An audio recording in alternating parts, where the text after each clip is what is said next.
जैसा कि हम सब जानते हैं कि द्यूत के हारने के पश्चात पांडवों सहित द्रौपदी को 12 वर्ष का वनवास और 1 वर्ष का अज्ञातवास मिला था। किंतु क्या आप जानते हैं, नियम भंग करने के कारण अर्जुन को इस वनवास के पहले भी एक और वनवास मिला था, और वह भी 12 वर्षों का। आइए जानते हैं आज के वीडियो में कि क्या था वह नियम और क्यों तोड़ा अर्जुन ने उस नियम को। प्यारे मित्रों, चलिए सैर के लिए मेरे साथ महाभारत के मोती इस अनोखी सीरीज के आज की कथा में। कल की कथा में हमने सुना ही है कि राज्य का बंटवारा हो गया और पांडवों को खांडवन क्षेत्र मिला। कृष्ण और अर्जुन ने मिलकर खांडवन को सुंदर गांव बनाकर इंद्रप्रस्थ नाम के राज्य की स्थापना की और युधिष्ठिर राजा कहलाए। अचानक एक दिन नारद मुनि पांडवों की सभा में आए। आदर सत्कार भोजन हुए। भोजन स्वयं द्रौपदी द्वारा परोसा गया। उन्होंने द्रौपदी को आशीर्वाद दिया। भोजन के पश्चात पांडवों के साथ वार्तालाप करने बैठ गए मुनि श्री नारद जी। उन्होंने कहा, पुत्रों, आप पांचों के बीच द्रौपदी एकमात्र पत्नी है।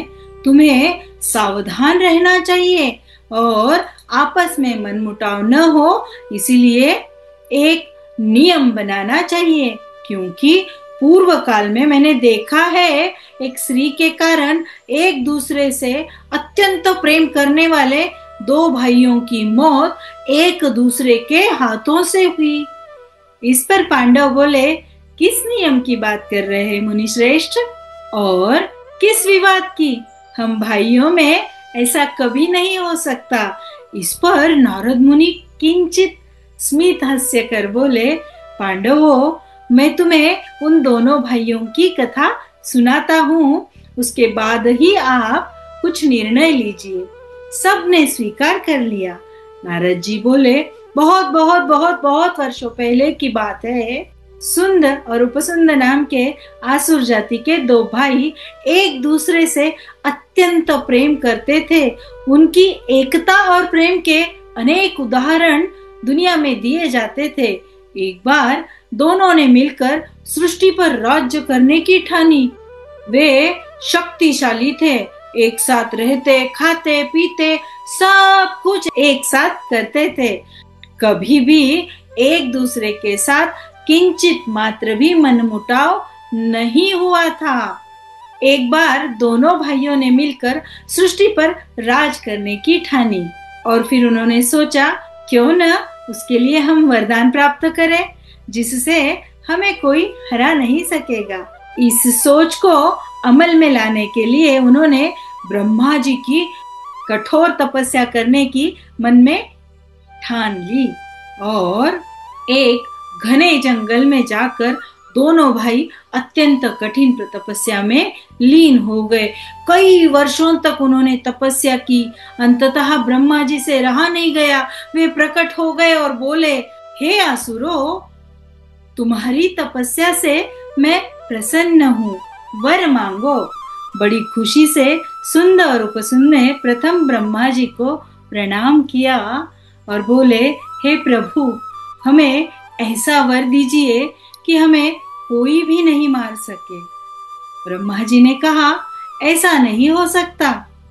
जन्म लेने वाले प्रत्येक प्राणी की मृत्यु अवश्य ही होती है।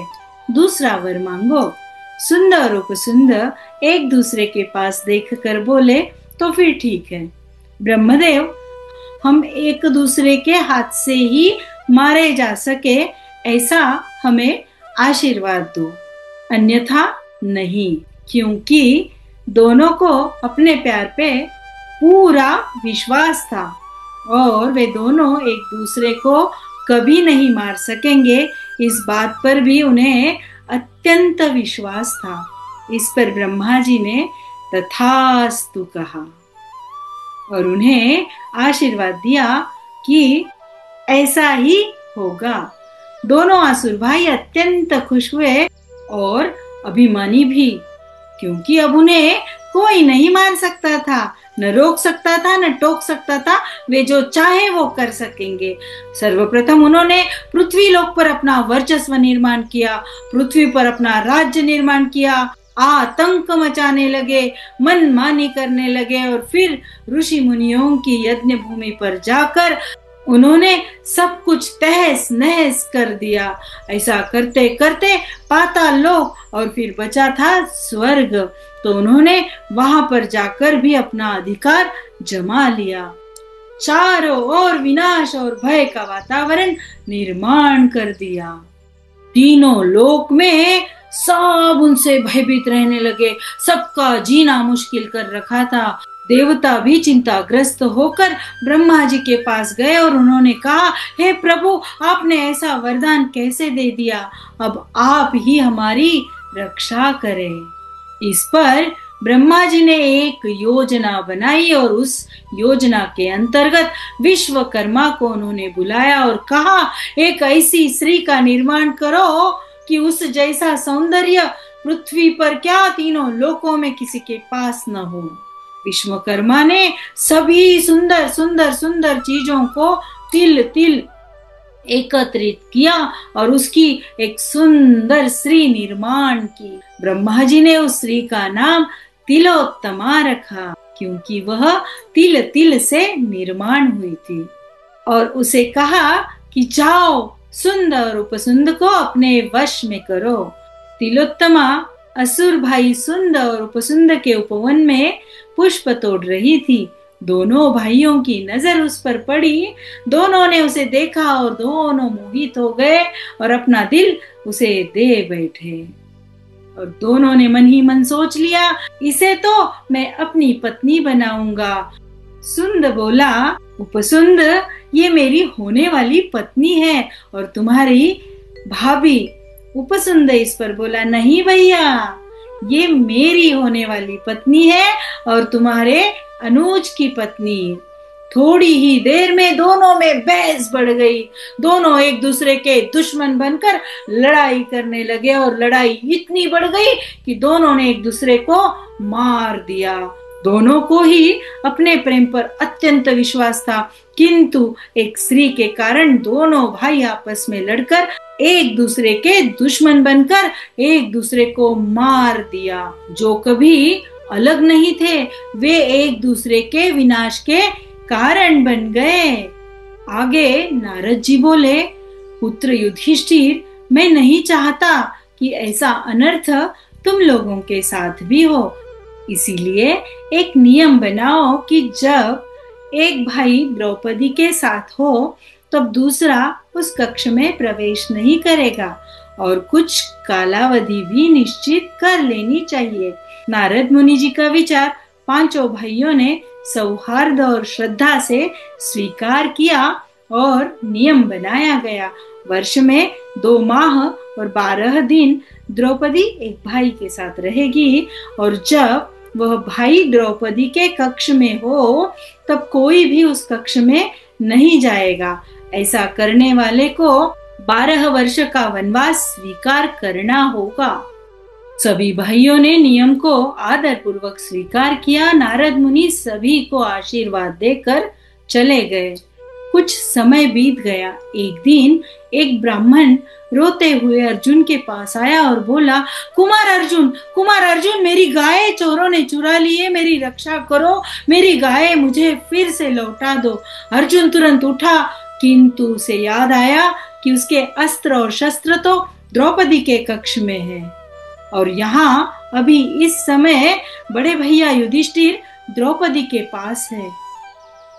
तब अर्जुन धर्म संकट में पड़ गए। यदि चोरों को नहीं पकड़े तो ब्राह्मण के साथ अन्याय होगा और धर्म का रक्षण नहीं होगा।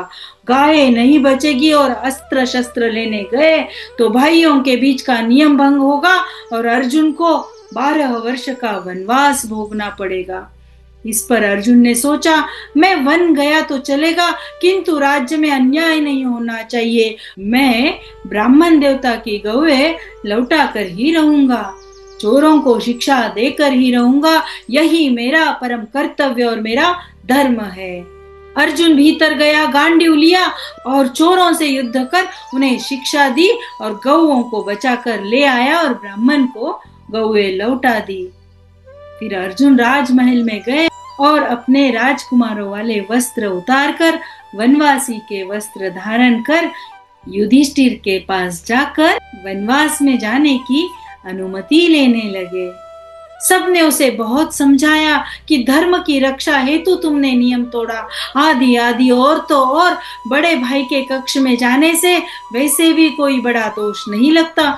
किंतु अर्जुन अड़िग रहा और बोले, नियम भंग तो हुआ ही ना, कारण कुछ भी हो मुझे वनवास सहर्ष स्वीकार है और मैं अब प्रस्थान के लिए निकल रहा हूँ।